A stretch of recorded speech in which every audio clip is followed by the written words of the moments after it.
July 29th, 2015, International Tiger Day, and I was quoted by CNN.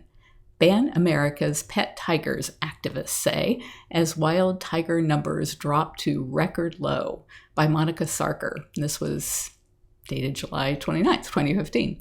International Tiger Day falls on July 29th, aiming to raise awareness of the endangered animal around I guess there's no period there. Animal. Around 3,000 wild tigers exist today, yet an estimated 5,000 are kept in U.S. backyards. Wildlife organizations are urging the U.S. government to pass the Big Cats and Public Safety Act. CNN. More tigers are kept as pets in the U.S. than roam free in the wild, campaigners say, as they call for tough new laws to ban the practice on International Tiger Day. While just 3,000 tigers inhabit forests across Asia and Russia, it is estimated that as many as 5,000 are kept captive in small cages in U.S. backyards. The main reason for all of these cats in backyards and basements and garages across America is that it's legal for people to have their picture taken with a cute little tiger cub or lion cub, Carole Baskin, founder and CEO of Big Cat Rescue, explains to CNN. And those cubs are only cute and manageable until they're about 12 weeks old. By the time they are 13 weeks old, the people who are using them for these photo booths find that it costs $10,000 a year to take care of them, so they give them away. They sell them, says Baskin, and that cost is just for the food and veterinary costs, not the maintenance of highly secure cages and facilities. The International Fund for Animal Welfare, IFAW, in conjunction with other animal protection organizations such as Big Cat Rescue, are calling on Congress to pass the Big Cats and Public Safety Protection Act to end private possession and breeding of various big cats. Lee Henry, senior policy advisor at World Wildlife Fund, tells CNN, the act has failed to gain sufficient support to be moved through the legislative process in the past, although she hopes that will change.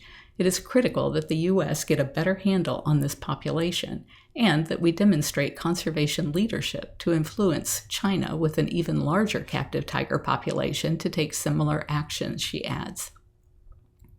The dangers of keeping big cats as pets is evident in figures which show that between 1990 and 2015, 8 people were killed and 54 injured by domestic big cats in the U.S. Tim Harrison, director of Outreach for Animals, which also rescues unwanted exotic pets, tells CNN, I do not know of an owner, and I used to own big cats, that has not been attacked or scared by a mature big cat. If they tell you any different, they are lying. That living in a fantasy land ultimately costs the owner and the cat their lives. He says captive tigers, for example, become larger than their owners and are often forced to spend their adult lives in cages. The tiger doesn't understand why he's now a prisoner when he used to sleep with you. Some owners surgically alter the cats, which makes it hard to place at many sanctuaries because a declawed cat with rounded canines and not fed correctly cannot protect itself from other cats. A retired police officer, Harrison adds, it is always the police and fire department that have to handle these calls. There is no training academy that teaches them to handle this kind of incident. Please take my cat. A rescuer of bobcats, also known as wildcats, since she was 17 years old, Baskin of Big Cat Rescue started receiving calls asking her to take in tigers and lions by people who couldn't handle them anymore. Living on 5 acres of land in Florida in 1992, she bought 67 more acres to try and meet the ever-growing demand.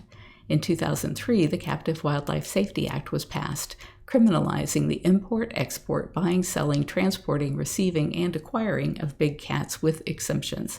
After the law was passed, Baskin found that the number of calls she was getting from people desperate to offload their exotic pets dropped from 312 to approximately 160.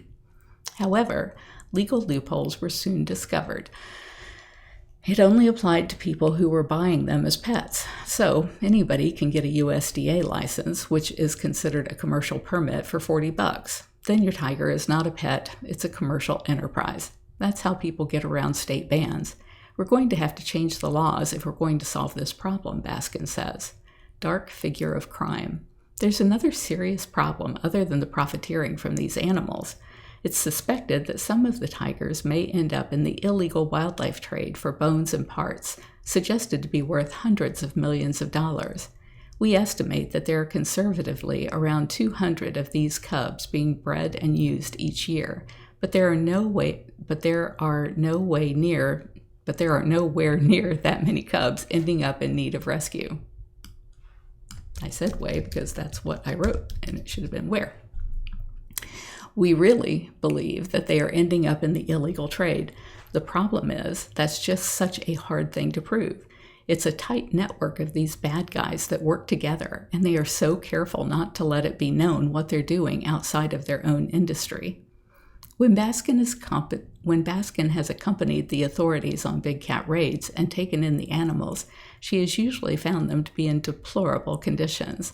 The last raid that we did was in August last year, and that was the first time we rescued a cat that was in decent condition. We've been doing this for 22 years. Keeping big cats should be allowed. I think that was a mistake.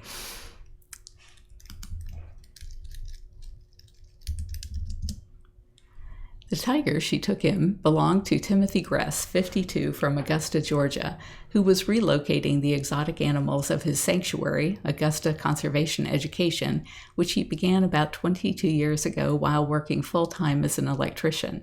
Home to a lynx, cougar, leopard, sliger, which is a tiger and lion hybrid, several big lions, a gray wolf, and a black bear, Gress needed to wind down the operation as it had become too big to handle. Gress says there are always going to be tigers in captivity in the U.S. You're never going to stop it. There are too many that they don't even know exist. Gress opened his sanctuary about 22 years ago while working full-time as an electrician. Using his reliable contacts to successfully house all of his animals within 6 months, Big Cat Rescue took in his last animal, a female tiger called Kali, who was born to a mother who was abandoned in unsanitary conditions by a breeder 15 years ago. Gress argues that keeping an exotic pet should be allowed. Oh, well, I guess that was right. It wasn't a typo. Gress argues that keeping an exotic pet should be allowed, as long as the owners know what they're in for. He advocates training programs for anyone who wants to share their living space with a wild animal. If they've trained properly and you're doing it for the right reasons, then you can successfully do the things that make their lives better, he tells CNN. That's ultimately what we're after. They didn't ask to be in a cage in the United States, but they're here, and it's our job to make them comfortable. In fact, he says his animals were living very contently.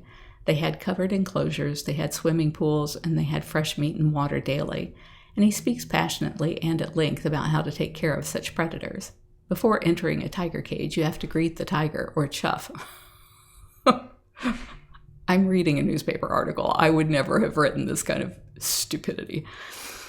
The sound, he says, tigers make when they come across each other in the wild. You don't turn your back. You move in a circular motion in a corner of the pen. If they're startled, then that means when you go inside, you're probably not going to have a good experience, he laughs. Breeders are part of the problem. Gress maintains that he never bred, sold, or commercially exploited his animals. Anybody that breeds is not a part of the solution. They're part of the problem, he said. However, many wildlife activists wish to discourage both ownership and breeding of wild cats. The proposed Big Cats and Public Safety Protection Act would ban both if it gains enough political support.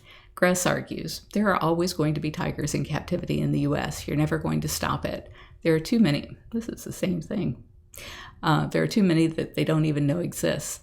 International Tiger Day falls annually on July 29th, aimed to raise awareness of the endangered animal. Baskin believes the proposed bill could be the wild tiger's redeemer.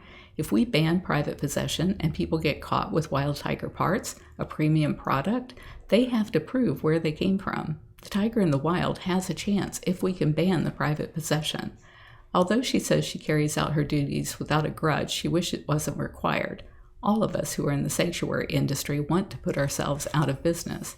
We don't want there to be a need for a place to have to rescue big cats from horrible situations. We want that whole industry, that whole practice, people using them, to end. Harrison believes disillusionment is a major part of the problem. Everyone wants a tiger cub, but no one wants a tiger.